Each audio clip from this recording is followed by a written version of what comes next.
Ces femmes ont des préoccupations différentes, mais une volonté commune. La défense de leurs droits qui passe nécessairement par une formation appropriée. Mais faudrait-il d'abord se découvrir et accepter de parler du mal qui lui ronge? J'étais d'abord victime le 28 septembre.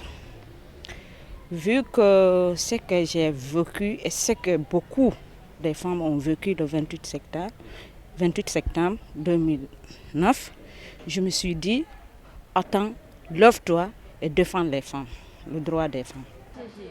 Néné Adama Bari a fini les études et elle est orpheline. À cause de son physique, elle trouve difficilement un stage. Malgré tout, elle ne veut pas se laisser abattre par son mal-vivre. Sa voisine directe se porte volontaire pour lutter contre les violations faites aux femmes. Le droit à la santé, comment se préserver des maladies sexuellement transmissibles et autres. Au moins 2 jours sur 7, on entend toujours des viols, des violences conjugales, ce genre de trucs sur les femmes. Donc il faudrait qu'il y ait des personnes qui, pour défendre cela, pour que ça s'arrête.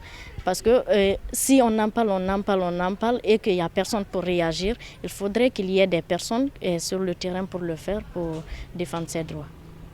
Une pratique ancestrale mais nuisible aux yeux des principales concernées, la mutilation génitale. J'ai vu vraiment au niveau des accouchements, par exemple, les femmes sont vraiment vulnérables, elles sont vraiment touchées, voire même l'excision provoque chez d'autres femmes, même lors des mariages, je vois des pratiques qu'on utilise dans l'excision que ce n'est pas vraiment bon pour la femme. La défense des droits des femmes, oui. La connaissance de leurs propres droits, logique. Mais faudrait-il que cette couche féminine ait une arme fatale, le revenu? Dans un futur proche, la présidente de la Fondation Fitima va donner un coup de pouce à ces femmes. Aider ces femmes à avoir des activités génératrices de revenus, c'est très important. Pour défendre ces droits, il faut déjà les connaître, mais aussi il faut avoir l'indépendance financière qu'il faut pour pouvoir revendiquer ces droits et proposer des recours.